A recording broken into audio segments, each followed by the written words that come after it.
Hi there, and welcome back to my blog, Passion Designer, made for you to help you build your passion and design the kind of life you want to have as an entrepreneur.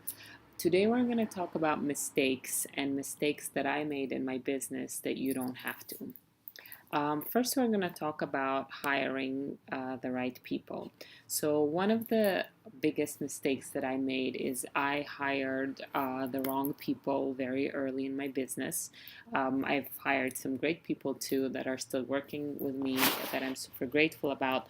But there are a few things I wish I had known about the hiring process so I didn't have to, my business and my work didn't have to suffer as a result.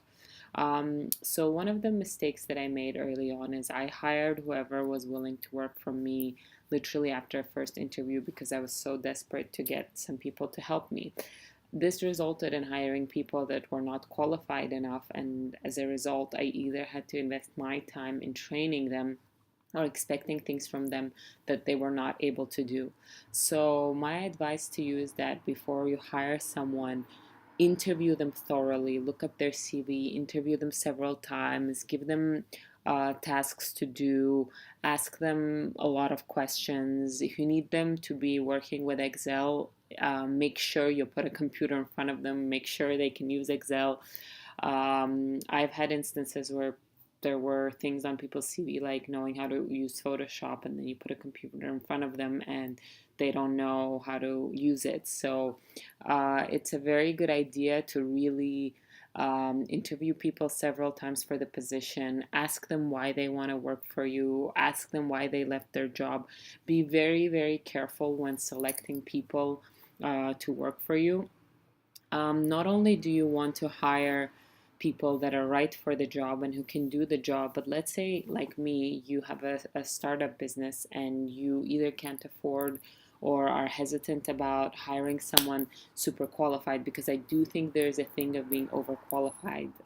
Like I had some candidates who were fantastic, but I was not sure they were going to enjoy working with the company and whether they're going to feel motivated, or if someone's coming from a big company where they're used to having a lot of structure and doing only something that's like very high senior position, suddenly putting them in a smaller office environment and expecting them to make decisions but also do the small tasks, don't be surprised if they're not motivated.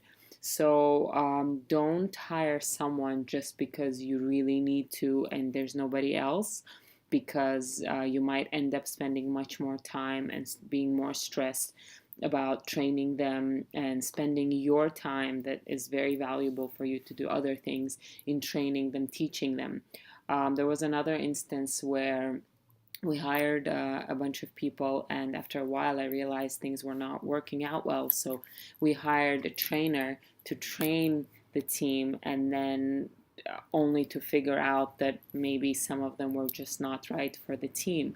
So that was a lot of waste on our part in hiring people and investing with them. Investing in your team is, I think, one of the most crucial and important things. So you really, really want to be careful. I would say that in the beginning, when I was hiring, I was very, very optimistic and very open and would hire anyone and would be like, okay, we're going to teach you everything.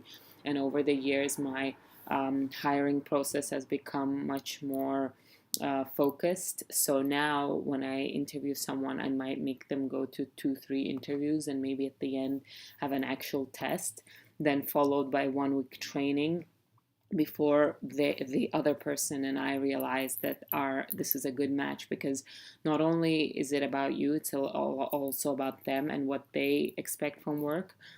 So also make sure that when you hire people, you're very honest with them about what they're going to be doing, what their pay is going to be.